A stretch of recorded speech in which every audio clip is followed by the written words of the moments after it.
Forward to this, the September monthly meetup of the Podpage community. According to the thing in the bottom left-hand corner, I am Dave Jackson, head of podcasting here at Podpage. I appreciate you jumping in. Today, what we're going to be getting into is how to grow your podcast. That is the question that we get more than anything else. And so we'll be hitting that primarily on a content side, not so much a promotion side, but the content side. And the reason for that is Jacob Media put out a report a couple years ago that 70% of podcasts are discovered via word of mouth. So we're going to kind of reverse engineer that a bit. And this is the first time I've been using Riverside as a live stream. So I'm just clicking here to see if anybody is here yet. I see a couple people, and always fun. I tested this last night to make sure everything was working, and I think we're good to go. And if that's not enough, that's right, I have notes. You know it's important when I killed trees to actually do this presentation. So with that, let's hop into it, shall we? Then we will have time at the end for some open Q&A, I hope. I kind of plan it that way. And so the goal of this, as we talk about content, is not to make you feel like this is unattainable, but instead to think that, okay, there is a difference between good and something that gets your audience talking about this. So with that, let me go ahead and we will, there we go, share that. There we go. So again, any questions along the way, throw them in the chat window, and I'll be taking time here and there to look at those. And also in the middle, there'll be a spot where I have a QR code where you can download the information from these slides. So without that, let's get on here to the Prime event. And the first thing that a lot of people say when it comes to podcasting about why a show isn't growing many times is the fact that, well, there's no algorithm. And I said, okay, hold on. Tell me about this algorithm thing. What is it? And they said, oh, it's, Google. It's something that really knows you and it recommends things that you will like. And I went, oh, because I have one of those. His name is Doug, and that is my brother, and he knows me well, and he recommends things that I like. And so I get that definitely exists on YouTube, and I get that there are some things in Apple Podcasts where it'll say, like, if you like this, you might also like, but it's not as robust as YouTube. But you do have however many people are listening to your show, and they could be recommending that to other people. So with that said, there are a couple things we need to get straight. And the first one is the answer. Well, we didn't want to do that. That was fun. We want to, hold on a quick second as we reset ourselves here. Nope. Stop that. And the first thing we have to ask ourselves is who? Who is your audience? And specifically, so for even if we think we're niching down and we go, it's guys aged 25 to 50. Well, I have been both of those. And I'm here to tell you there's a big difference between someone who is 25 and someone who's 50. So the more specific you can get, the better. And the reason for that is you don't want to waste their time, right? If I went shopping for baby clothes, it would help if I knew what the baby was and how old the baby was. Otherwise, I go, here's a newborn for a boy. And they go, it's a preemie, it's a girl, right? You don't want to waste your time. You don't want to serve prime rib at a dinner filled with vegetarians. So the more you know your audience, the better the content can be, because they're going to go, "Oh, I love this stuff. This fits perfectly. This is exactly what I love." So, and then the second question is, why? Why are you doing this? And there are a couple of reasons that you may want to do this. We'll get to those in just a second. But the big thing is, why do you need to know your why? Because if you don't get it, you will burn out. You'll be like, "I've been doing this for 2 months. I'm not seeing anything that I want out of this." And you will quit. And so keep that in mind. And here are just some ideas of things that you might want to do. Like, this might be some of your why. And I realize when you look at that, you're like, "That's a lot of words, Dave." Yeah, it is. So let me go back to here. The first one is being an expert, right? I want to be seen as an expert. So I'm going to do a show about my topic where I explain, look at how much I know, right? And that works, for the record. Maybe you want to get to talk to people that you normally wouldn't. Well, that's definitely can be done in a podcast. I have got to talk to, my first podcast was for musicians, and I got to talk to people that I grew up listening to, and I couldn't believe I was talking to them. So that's always amazing. Maybe you want to grow your influence. And when you are seen as somebody who shows up on a regular basis, your content is very usable and it helps. We'll talk about what remarkable content is. They're like, "Wow, I'm going to listen to this person. They seem very helpful." Maybe you want to sell more products. I always say the top way to make money with your podcast is to sell your own products and services, because when you show up on a regular basis, you are seen as reliable. When you deliver remarkable content, they're like, "Wow, this is really helpful." And then you say, "Oh, by the way, I have a book, I have a course, I have consulting," whatever it is you're doing, you can sell more products. And maybe you're just like, "Look, nobody is talking about this. I need to get the message out." I know a few people that have done that. They're like, "This is important to me. People need to know this. I'm starting a podcast." And then another one, for me, one of the biggest benefits of a podcast is the relationships you build with either current customers or future customers. I remember Evernote, the software, used to do a show, and it had the CEO, the head of marketing, and the head of the IT. And how often do you get to talk directly to those people? And so they got to see what their audience was using their software for, and they went, "Huh, I never saw that." And they came up with new features based on that audience feedback. So it's a great way to get communication going between you and your audience. And the last one here, it sounds kind of weird, but maybe to feed your ego. And that's the thing. There are people that just, "I think I need a podcast because people need to hear what I have to say." So there is that. And then the last one is fun. Yes, you can get paid in fun. The guy that starts a podcast, because, and this is true, I had a guy that started a podcast about Batman. And I said, "Okay." And he goes, "I know there's a million shows about Batman." He goes, "But I want to talk about Batman and my family doesn't want to do it." So he started a show about Batman. Other people that love Batman found his show. He started to hang out with those people, and lo and behold, he was having fun. And so you can get paid in fun. But the biggest why, again, why do I need to know my why? If you don't get any of those things, and there are other things why you would start a podcast, if you don't get those, you burn out, because it's a lot of time, it's a lot of effort, depending on how you're doing it. And then you're like, this is too much work, and I'm getting nothing that I wanted out of this.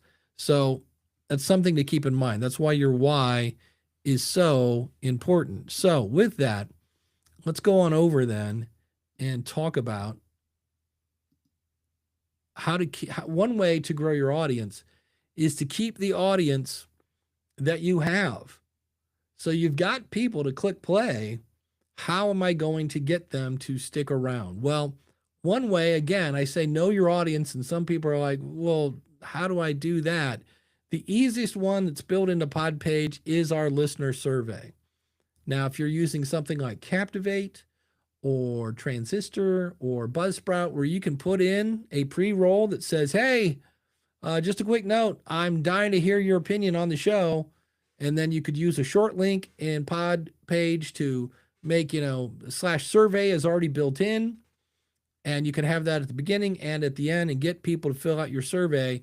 Because the easiest way to figure out, hey, does my audience like this or not, is to ask them. Now, again, full disclosure, getting people to fill out the survey can be a bit of a challenge, and you'll get around maybe 3-5%, and that can be disheartening. But the good news is the people that did that really like your show.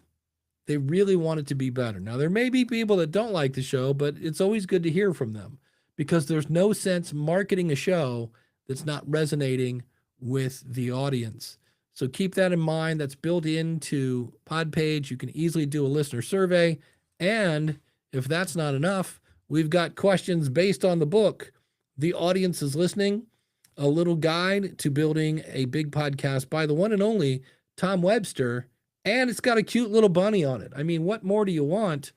And Tom has been measuring audiences for decades and has got some great questions in there. And of course, the Podpage survey can, you can customize that as well.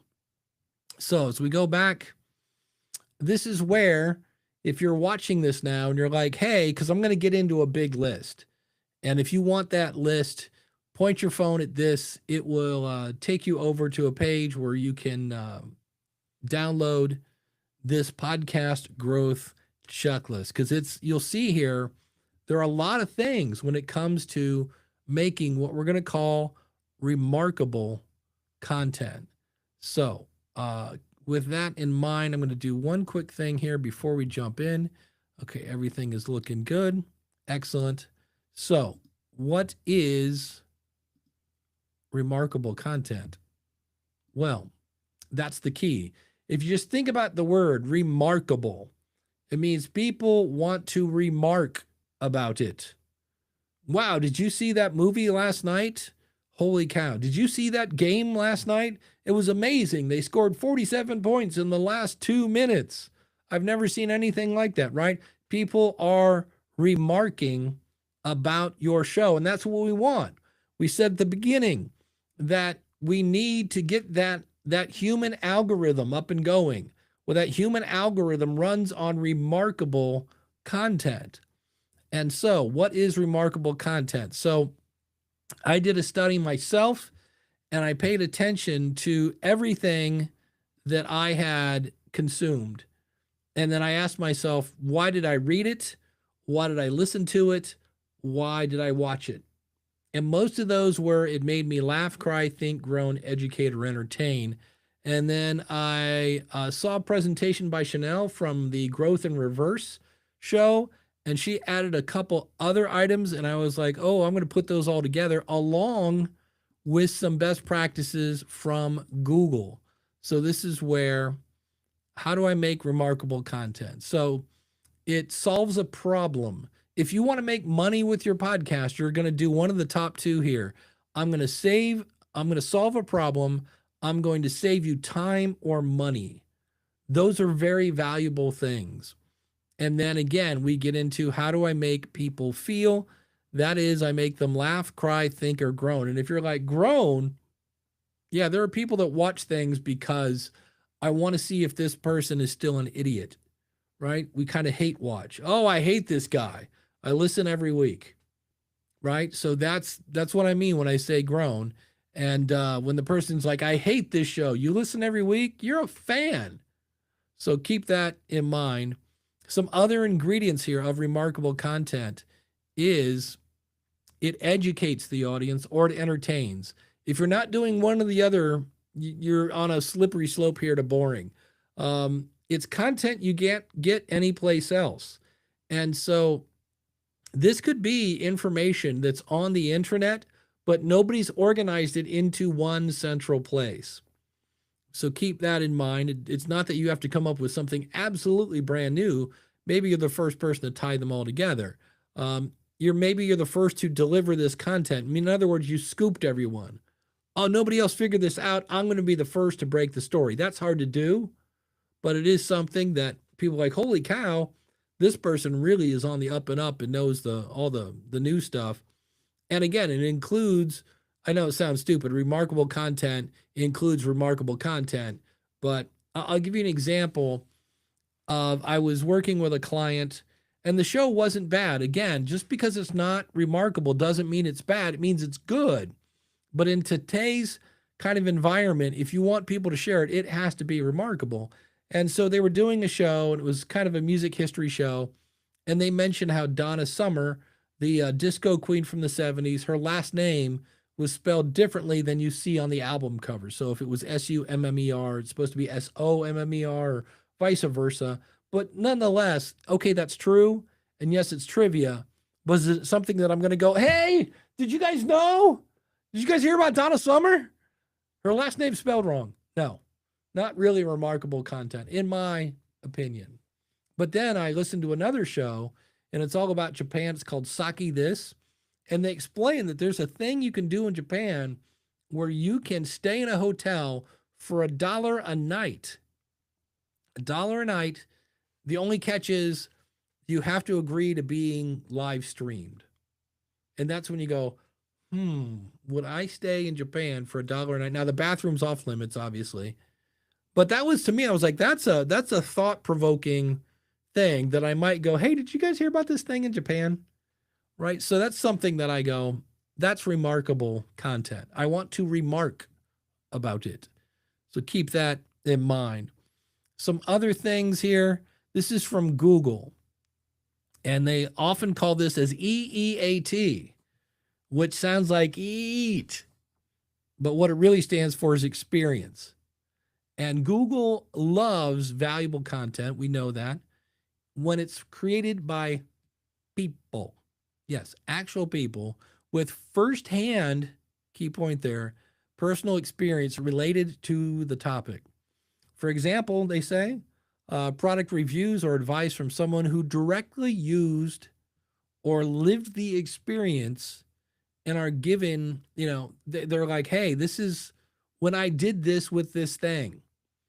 That's firsthand experience. Then the other one is expertise. That's the second E. So experience and then expertise. And it demonstrates basically a deep knowledge or skill in the subject matter. This goes way beyond just the basic understanding of something. It shows that you are a qualified expert. So experience and expertise, and then authoritativeness. All right, so that's the A in EEAT. And this reflects the reputation of the content creator. That would be you, your website, or your organization. And it's built over time. Keep that in mind. Though high quality content, citations, mentions, or external links that affirm the source has authority. So if you're making a point, be sure to list your sources in your show notes. And then the last one is trustworthiness. This is the foundation. The trustworthiness means the content and the website are reliable, they're safe, with clear contact information. So make sure you have your contact information on your website, secure connections, and there's no deceptive practices. You're not trying to cut any corners by putting keywords in white on a white background. That would be kind of a hack. Don't be a hack. Be a person that exuberance, experience, expertise, authoritativeness, and trustworthiness. And I believe while they were talking primarily as a website, I think that also works as content ideas. So if you think about it, the experience, the expertise, the authoritativeness, and then you combine that with the other list of it solves a problem, saves the audience time or money, makes them laugh, cry, think, grow, and educate or entertain. It's content you can't get anyplace else. You're the first to deliver it. Again, that's hard to do. And it includes remarkable content. When you throw all those in there, along with two more things I've got, it can be a little overwhelming. And that is the two R's. One is relative. And this is where you're simply saying, I understand where you are, and here's something that you can use today. That's relative.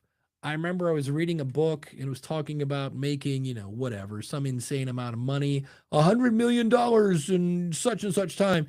And their answer was sell something for $100,000. And I'm like, no, like that doesn't relate. It's not relative to me. And the author kept saying, I know if you're not selling a big ticket product that it's still relative to you. And I'm like, no, it's not.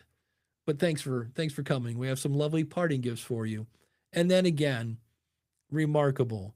A good podcast reliably informs or entertains with quality, while a remarkable podcast emotionally connects, inspires, and leaves a lasting impression through exceptional storytelling, unique content, and innovative presentation. If you think about a restaurant, right, we go out to eat.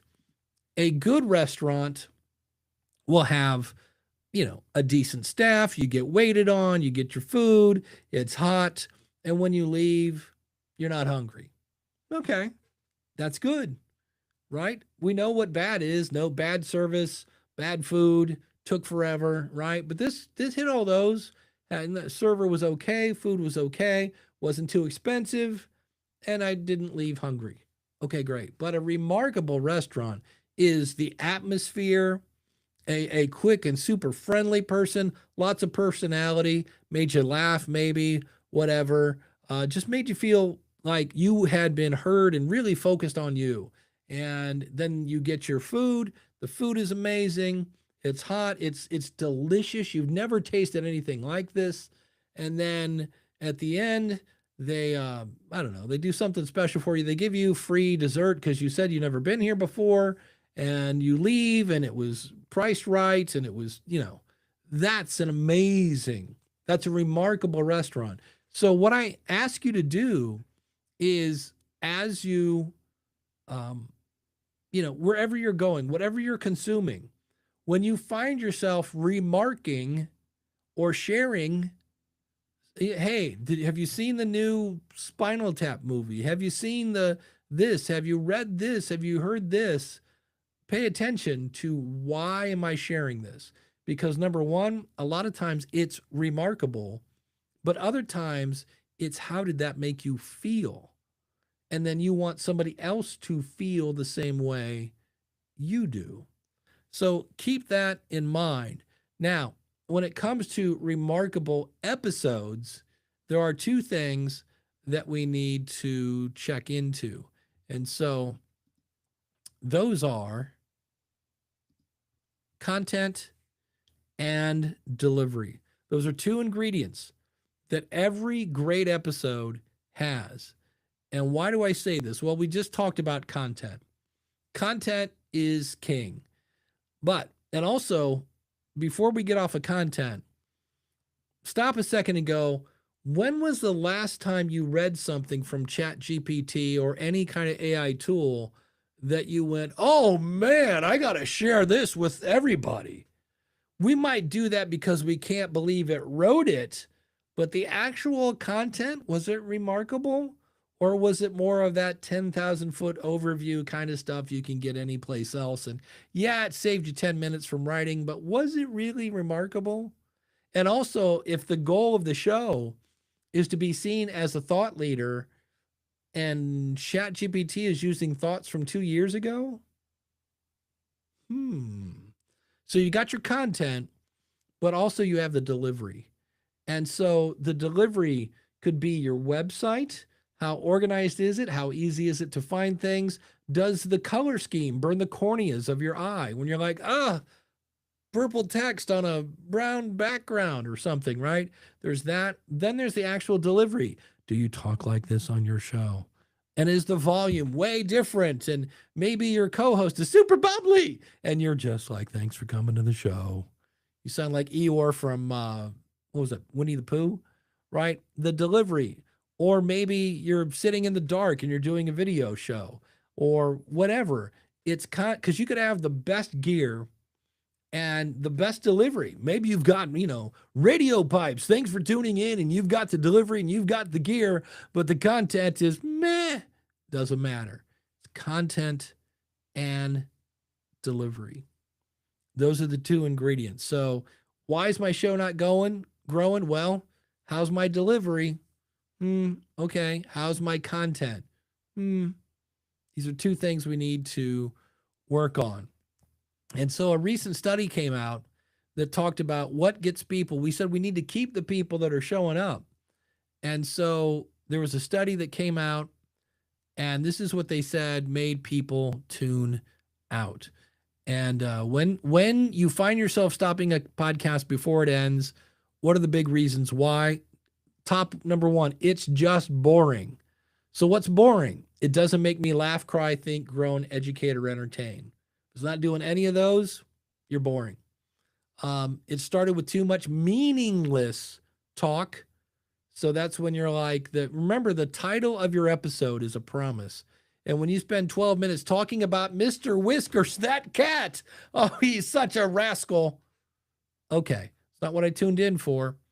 Too much talk that was off topic.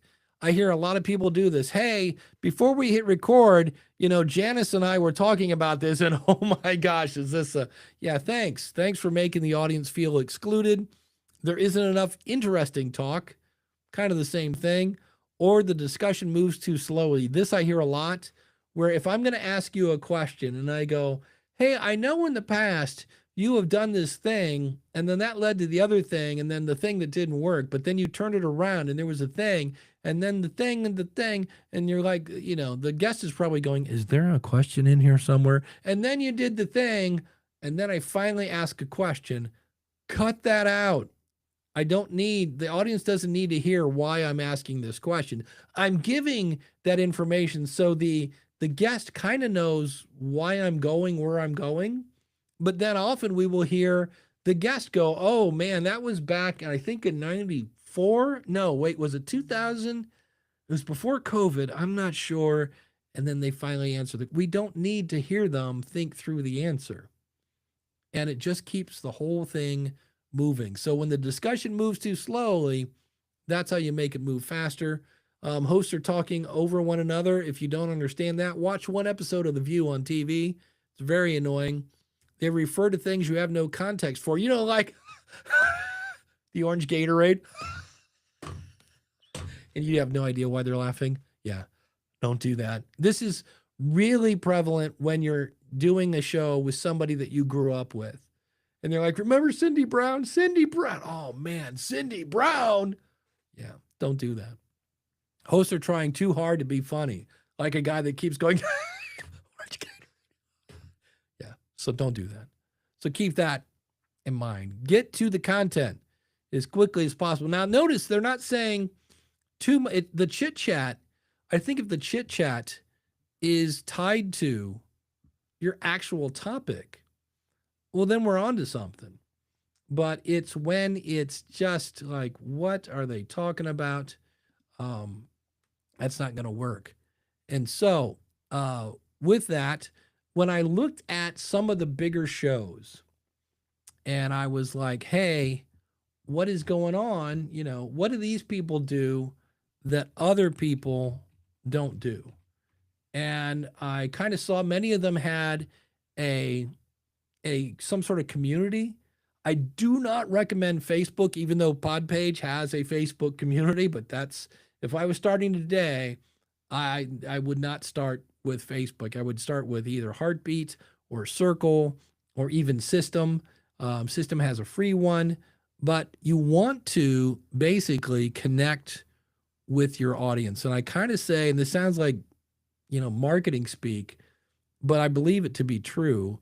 And it's as simple as this: when you can tell me the eye color of your audience, you're doing something right.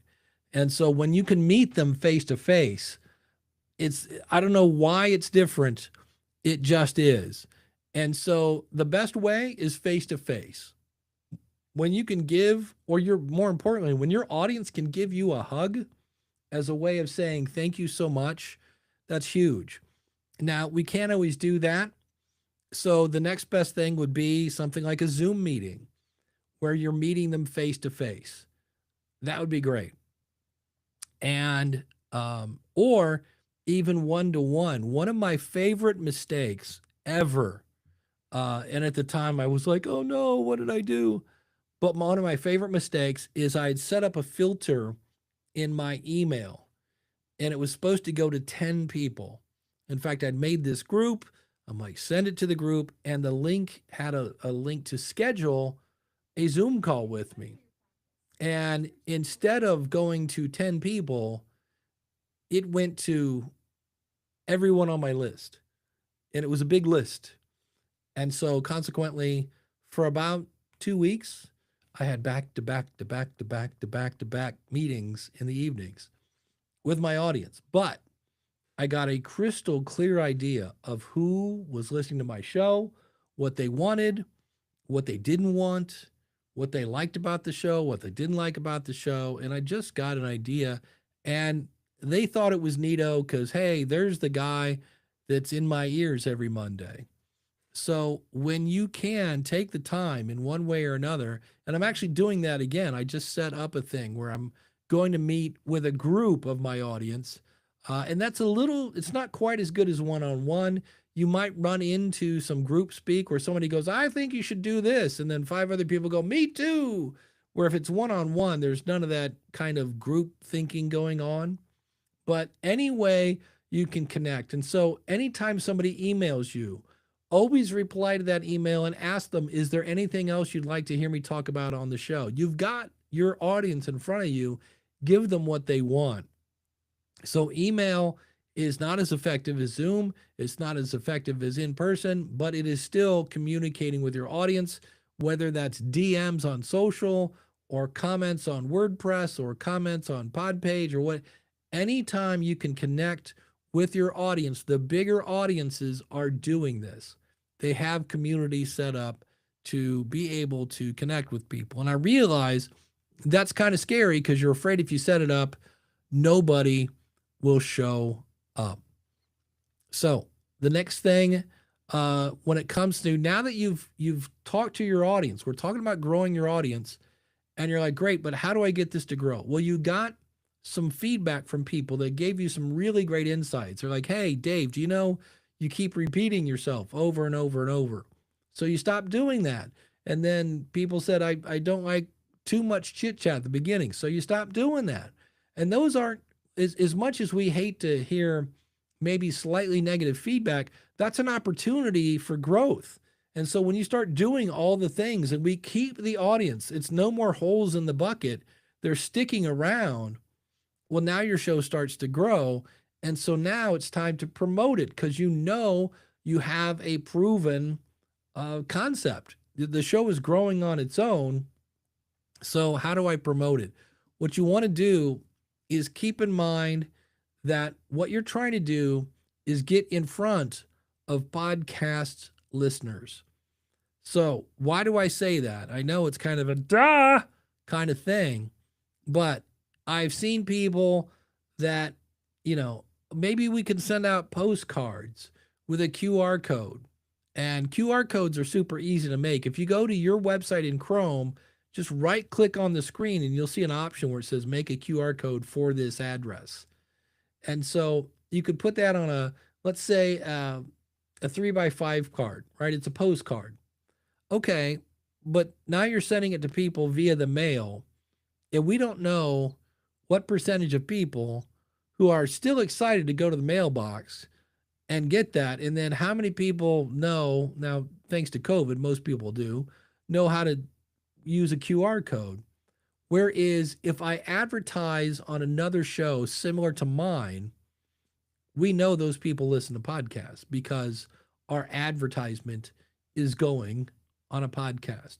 So the more opportunities to get in front of people that we know are podcast listeners, it's one less hurdle to go through. It's one less thing. So, advertising on a podcast similar to yours, great. Advertising in a newsletter that's about your subject, Okay, we've got the subject, that's right, but do we know these people are podcast listeners? No, we don't. So it might be a little less effective. So keep that in mind. The goal is to figure out where are the people that listen to my show at, and then get in front of them. The generic, just the overall generic answer to how do I grow my audience is A, who is my audience? Number two, go to where they are, whether that's, guesting on another show, running ads on another show, whatever it is. So go to where they are. Number three, and a lot of people want to skip this, make friends with them. Because I'll tell you a story. I once, in the early days of podcasting, I found a forum. This was before Facebook groups, and it was filled with ex radio DJs. And I swear it was like, oh, I was like, these are the people I'm trying to meet. And I walked in, I'm like, hey, I'm Dave Jackson. I run the School of Podcasting. If you guys want to get back on the air, not just back on the air, but you can reach a global audience, everybody follow me. And off we went, and I got banned in 20 minutes. Why? Because what is it when you don't know somebody and you come in and just pitch them? Well, it's verbal spam. So you have to go to where they are, make friends with them, and then tell them about your show. So if I went in and just started talking to people and I said, oh, yeah, I talk about this on my podcast. And they go, wait, you have a podcast? Oh, yeah, I got a podcast, schoolofpodcasting.com. I would have gotten better traction. But instead, they're like, who is this spamming fool? And they kick me out. So again, who is my audience? Go to where they are, make friends with them, then tell them, always bring value to any conversation, then tell them about your show. And make it easy to find, make it easy to follow. So one of the great things about Podpage, you go into settings, player links, and you put in your links to Apple and Spotify and whoever else you want, iHeart, Amazon, Pocket Casts. And then those links are automatically created on a page for your audience. You can say, just go to my website /follow, and Podpage will automatically do that. A lot of people don't realize when you hear people say, find me wherever you find your podcast. That is a horrible thing to say. Why? Because there are places like Spotify where their search isn't very good. I have a video on my YouTube channel where I type in the exact name of someone's show and it doesn't show up. Mark Maron shows up, a couple other things, but the actual show, no. And so that's disheartening. So instead of saying, find my show wherever why are you making your audience look for it? Just send them to your show where you've already gone in and you've found the feed and you found the links and everything else, and just go to yourwebsite.com/follow, and then it's easier for them. So keep that in mind. That's an easy way, again, because once they follow the show, that's the beautiful thing, is the fact that, it's you sign up, you follow the show, and you are good to go. So with that, when I talk about scheduling a time with your audience, you might not have a scheduling tool. And I know a lot of people talk about Calendly. It's not a bad tool by any means, but there are ones that I actually like better. And so what I'm going to do here is share my screen, and we're going to go back to here. And I've got a QR code for TidyCow. Now, full disclosure, that's my affiliate link, because why not? But this is a tool made by AppSumo. They have a one-time fee, and then you can use it for life. And this does everything that Calendly does. It's just a one-time fee. So instead of paying whatever it is, $30 a month for that, then you can come in and order Calendly and just let people schedule your time that way. So keep that in mind. And let me see here. The other thing you can do is you can go into the address is Podcast Connect with an S, podcastconnect.apple.com. And you can see how far people have listened to your show. Now be careful, because sometimes we're like, man, I wish I knew how far people listened. Well, because I'm an old teacher. And so for me, 70% is a C, 80% is a B, 90% is an A. And so when you come in and say, hey, I got a 48%, is that good? Not in my book. I wouldn't be happy with that. I would be happy with 80 and above. But that's just me. You do you. And the other thing I have people ask me, they're like, well, I'm not really selling anything. What should I do as a call to action? And that's a great question.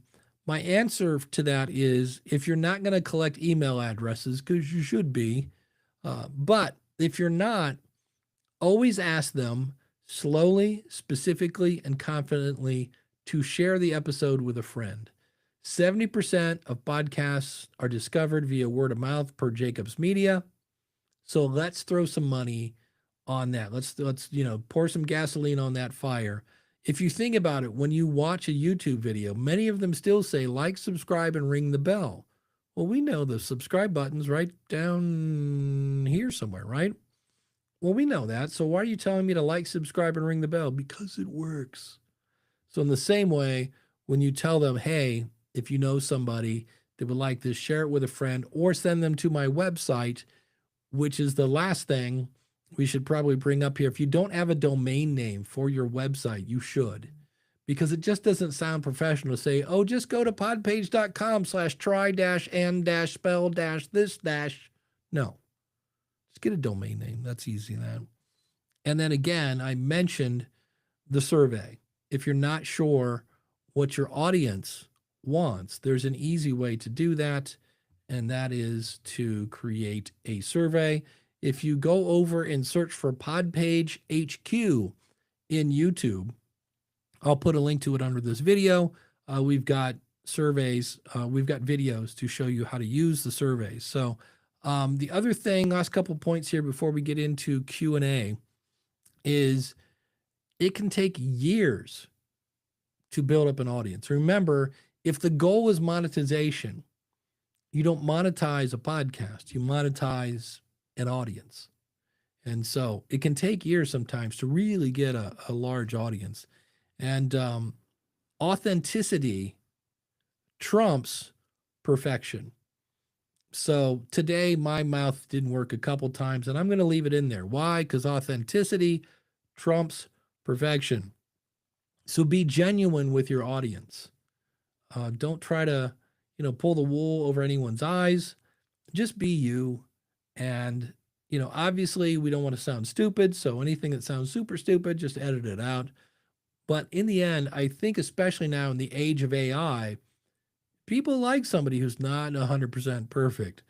And the biggest opportunity, again, for growing your audience is to build those relationships with your audience. And so I think being the head of podcasting here and being authentic, I'm going to go over here and we're going to share this. And we are over to this one, which is Q&A. And the fun part of this is, as I look at this, I believe this is the first time so we're just going to be authentic here. I have done, I've been on Riverside before. I practiced last night. I scheduled this for all sorts of fun stuff. And to make a long story short, I got nobody in the chat room. So I am not sure what is going on. So when I ask for, I'm searching here over on YouTube on another computer. And when I go here, I want to see I am live. And I'm looking in the chat room over here. Let me mute that channel. Yeah. Okay, good. So for people on YouTube, I'm happy to say I now see your chat. I don't know why it's not coming into, because I typed something over here and I thought in theory that Riverside would do this. So I'm going to come over because I was like, wow, it's really weird that nobody's in the chat. All right. So Mark Ronick says hi. If you are not going to the Empowered Podcasting Conference, it's next week, people. If you're in Charlotte, North Carolina, I will be there. 3 members of the School of Podcasting are going to be there. All the cool kids are going. Let's just throw in some peer pressure. Why not? So good to see everybody. And let me see if anybody has. Yes, Monica. Thank you so much, Monica Rieger. Can you share your suggested community app again? I love Heartbeat. I love Circle is more expensive. To me, Heartbeat is just Circle Lite. If you want a free one, there is a System is the name of it. Let me see if I can get this. Can I put things in the chat room? So I always love, yeah, it's in, if you did the, well, here, let me throw this back on the screen. Yeah, if you got the link for that, this one, let me throw this back up on the screen. I'm so happy to see people in the chat room. I was really thinking, what did I do? And I know I did something not right because I should have,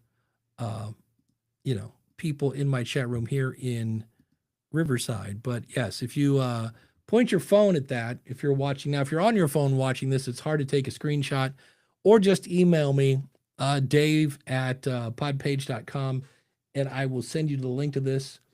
Randy Black says, great content can be remarkable. Bad content can be remarkable. That is true, because there are times when things are so, case in point, the first 2 weeks of American Idol, a lot of times was horrendously bad, and yet it got great ratings. So great point there, Randy. I like that. Remarkable doesn't always mean things are positive, uplifting, or inspiring. Thank you for that. Grit and Growth Business, that is Mr. Ralph Estep Jr., says, and just about the time I had it, the chat room moved. I've grown 3 shows 20x by advertising on Overcast in my niche. It's not cheap, but it does work. So what is Ralph doing? He is advertising where podcast listeners are, and there are a ton of those. There's Overcast. I did in Pocket Cast. I love me some Pocket Cast, but their advertising was expensive, and I got, for me at least, got a whole lot of nothing. I know Spotify, there's Buzzsprout ads.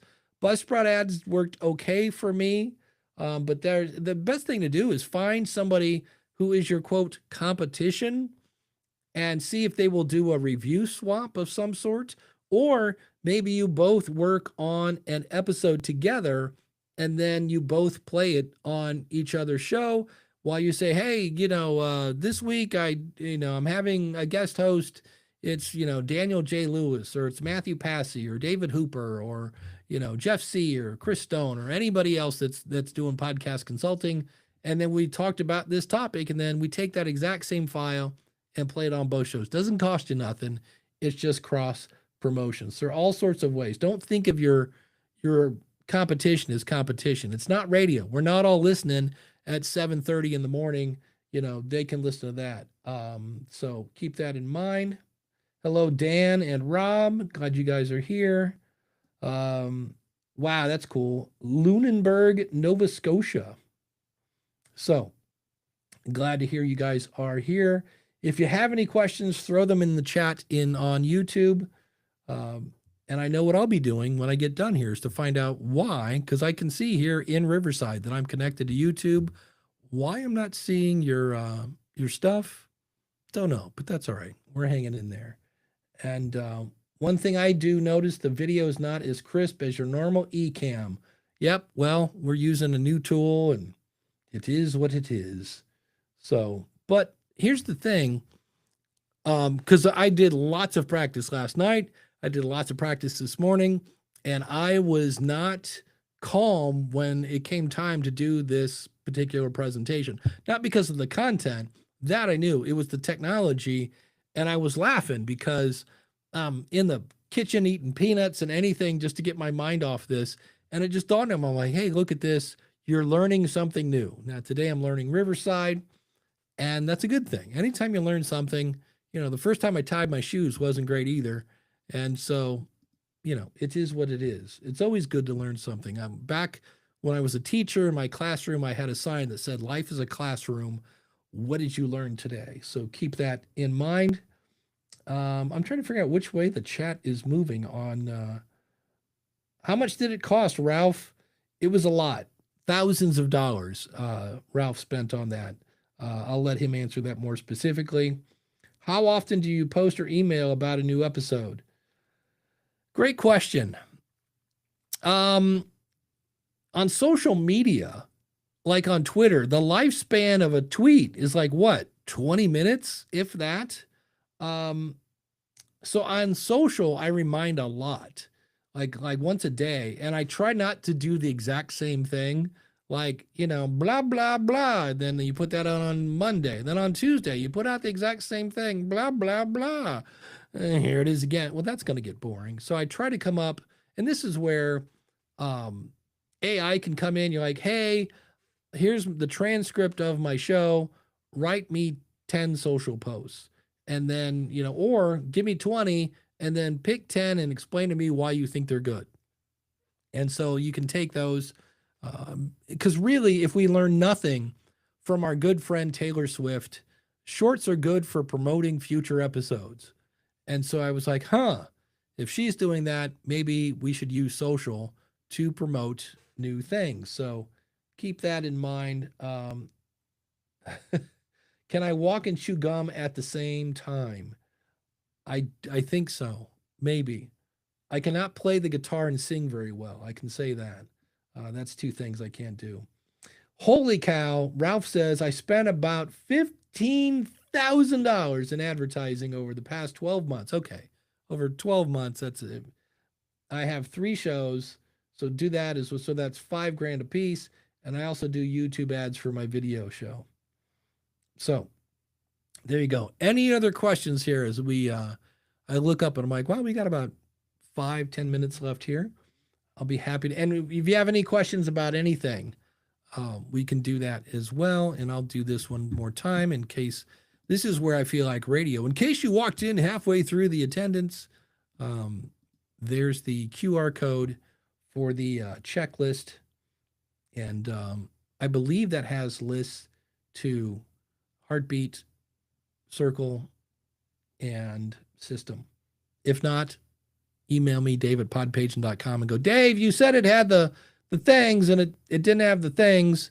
So I will then send you the links to those. Does Podpage integrate with TidyCow? Here's the beautiful thing.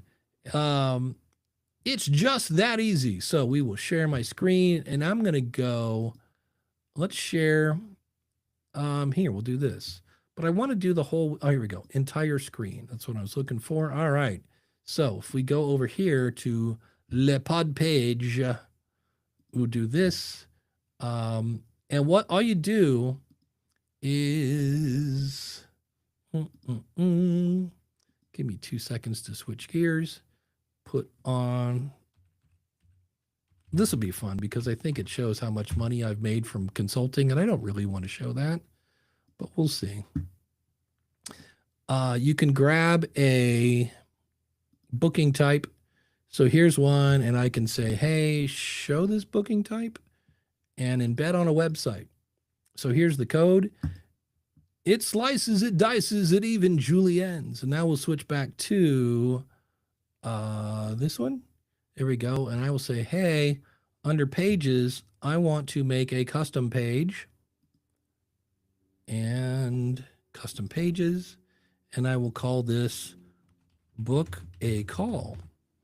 And I just made a video for this on our YouTube channel. So again, look for Podpage HQ on YouTube. We have 70 plus videos there.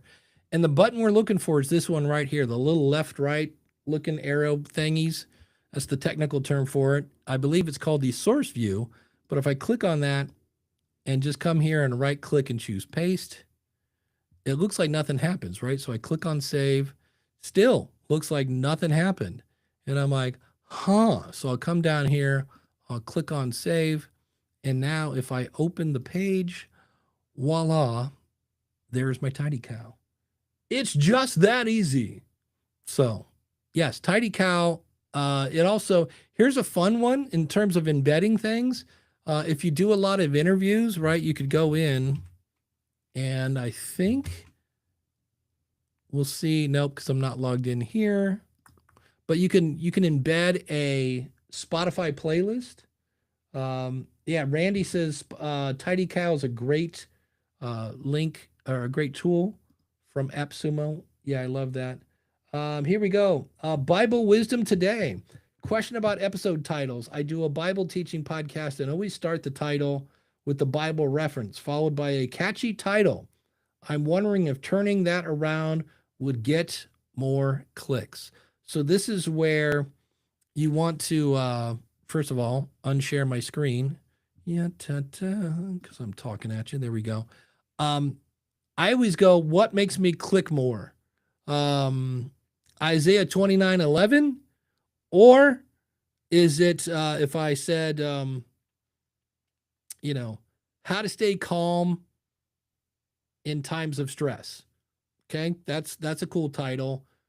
Which one would you click on? Isaiah 29:11 or how to handle your stress more effectively? Well, this one's more of a promise. It easily ties into my day to day. And so I would try flippy flopping them, that kind of whole 9 yards. So that would be that. Randy Black says, I would do it. Here we go. We're going to get our Bible on. Mark 10:13 through 52. The surprising counterculture mission of Jesus isn't as catchy as the eye as it is would be reversed. Yeah. So it's all about when I look at titles, and I'll have a couple that I made up myself. Then maybe I'll have ChatGPT puke some out, and I'll be like, okay, which one of these would I click on? Because to hear me, you have to click me. And to click me, and that doesn't mean all my episodes are going to be clickbaity, but in the sense of I always look at how is my audience going to benefit? What's the benefit of listening to this? Because how many people want to benefit? Me, I'll take some benefits. I don't care what they are. I could use some benefits. So most people want to benefit. And so if you can have your title explain not just, hey, new software, from such and such company. Great, new software, but what's the benefit? Oh, it's AI editing. Okay, that's the feature. Still not at the benefit. What's the benefit? Saves you time. Remember we said one of the things about remarkable content saves the end listener either time or money. That's in there. So when you can save me time, because I don't know, anybody here go, man, I got way too much free time on my hands. I wish I'm just going to sit here and do nothing, said nobody. So when you can save time, absolutely people will do that. So what does the title, what's the benefit of listening to your episode? And if you're like, yeah, maybe we need to do a different episode. Because that's, again, and also, again, I said this at the beginning, realize everything isn't going to be a home run. Because there are times, and it's always funny, you will do this. You'll put out an episode that you're like, well, I guess this is okay. And you'll hit publish. And that's the one people are like, that was the best episode ever. And then you'll spend 3 weeks working on an episode and go, this is going to go gangbusters. And you put it out and it's just nothing but crickets. But realize, yeah, we would all love to swing and hit a home run. But also singles and doubles and triples, those are handy too. So it doesn't always have to be a home run. Yeah, titles are the hook. Yes, Dan Schultz, to hear me, you must click on me, and click on me is to love me. There we go. The Show Life podcast, maybe I need to switch my titles. Yeah, you probably do. I went back and looked at some of my old ones, and it made sense to me because I knew the episode. But if you didn't know, like I remember one, it said everything old is new again. What's the promise there? What's the benefit there? But I was talking about how my great nieces had got a Polaroid camera and were jumping up and down like they got Taylor Swift concert tickets. It was crazy. And I looked at my brother and I'm like, is that a Polaroid camera? And he goes, yeah. And I go, like, as in a Polaroid, like, got to do this with the picture. He's like, yeah. And I'm like, what's, he's like, well, he goes, they're used to taking pictures with their phone. So the fact they actually get a physical picture was like, holy cow, this is amazing technology. And so hence the title, Everything Old is New Again. And of course, I'm Dave. So I somehow tied that into podcasting, but the title itself was like, yeah, sorry, that doesn't make people click on it. Um, you know, Randy says, I don't place the scriptures in my title. My last episode of Bible Bites was faith and courage. Rahab's role in the fall of Jericho. Is it okay to rename old podcasts and repost? I did that once. I went in and just went into, at that time I was using WordPress, and of course now I use Podpage. So I could go into, let's say, my media host, and maybe it's Buzzsprout or Captivate, and I changed my name and I hit publish, and all of a sudden I heard, Mr. Jackson, this is the podcast police. No, you can change your title. We kind of feel that way, like I'm going to break something. Nah, you're good. But I've been in your shoes. I can relate to you. Who said that? That was ABC Declutter. Yes, I feel you, because there are times when you're like, wait, if I change this, is it going to break Apple? No, you're good. But I totally understand that. So keep that in mind. And yeah, so you can change them. And who knows, it might actually like pop back up. Be like, oh, wait, I want to click on that. And that's another thing as we get ready to wrap up here. If you're going to take a break, personally not a fan of taking breaks. Why? Because I listen to one show every Friday night when I'm rocking out at Walmart grocery shopping, and that's how I party on a Friday. But if they don't put out an episode, it's not like, well, I guess I'll just walk around Walmart in silence. No, I find something else. And then when they come back, they better hope that the show I found isn't better than their show. So I'm not a fan of breaks. But if you're like mentally, I need a break, I can't take it. Because also I have no children. So I understand there are times when you're like, I need a break. So if you take a break, just announce when you'll be back.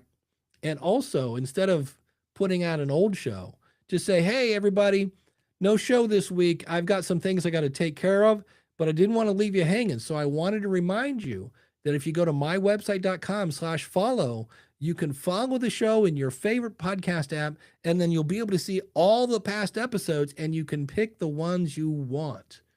You might actually get some growth on your back catalog that week, and you'll get more followers, which is kind of what we all want, because that way when a new episode comes out in most apps, it will automatically download that. So something to think about. But that's another way to grow your audience. So with that, I want to thank everybody for coming out. I'm so happy that there are people in the chat room. I was sitting there thinking, am I talking to myself?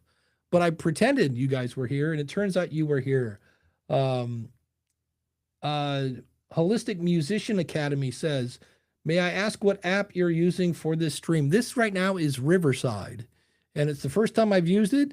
And aside from the fact that I'm not getting YouTube stuff, and that's, I'm going to say 99% operator error, it worked fine. I have, here's the thing with whoever you're using. Usually I use Ecamm. Like tomorrow I do, if you want more Dave, every Saturday at 10:30 a.m. Eastern Standard Time, go to askthepodcastcoach.com/live.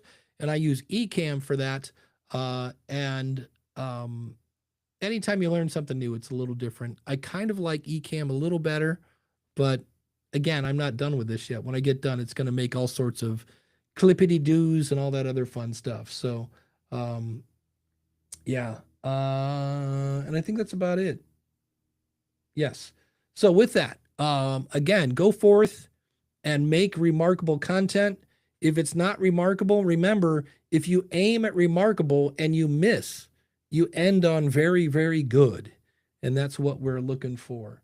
So keep that in mind. I appreciate everybody coming out. We're next month, we are having a person. I should have this and I don't. This is one where I'm like, oh, Dave, you're dropping the ball right now. But next week, we're talking next month for the monthly meetup. We're meeting with somebody I met at an event, and he has a book on graphic, not so much graphic artists, like how to draw and stuff, but we just want to get into like basic, like, hey, how do we get stuff that looks good together? Like kind of graphic artists making your website look good 101 stuff. Because I hate to break the news to you, brown text on a dark blue background does not work very well. At least in my, now it could be me, maybe I'm a little colorblind, but when I saw that, I was like, can't read that. But that's just me. So we'll be talking with him next month. Of course, if you're not part of the Podpage Facebook group, look for them on Facebook. And also, if you sign up for the Podpage Facebook group, because we don't like spam, we need you to answer the questions and agree to the terms. If you don't do that, I will not let you in. Not because I don't love you, but because you didn't promise that I'm not going to be a spammer. And I'm here to tell you, every time I go, this guy looks legit, and I let them in, 2 days later, they're spamming the group that I love. So if you don't answer the questions, you're not getting into the Facebook group. So keep that in mind. And like I said, go forth and make remarkable content. And we'll see you around the horn here at podpage.com. I should probably say, if you're like, what's a pod page? Go over to podpage.com/preview, put your show in there, and then you can start a 14-day free trial. And if you like it, well, then pay us and you can stick around. And if you don't, well, it doesn't cost you nothing. So thank you so much. We will see you all again real soon. I'm Dave Jackson.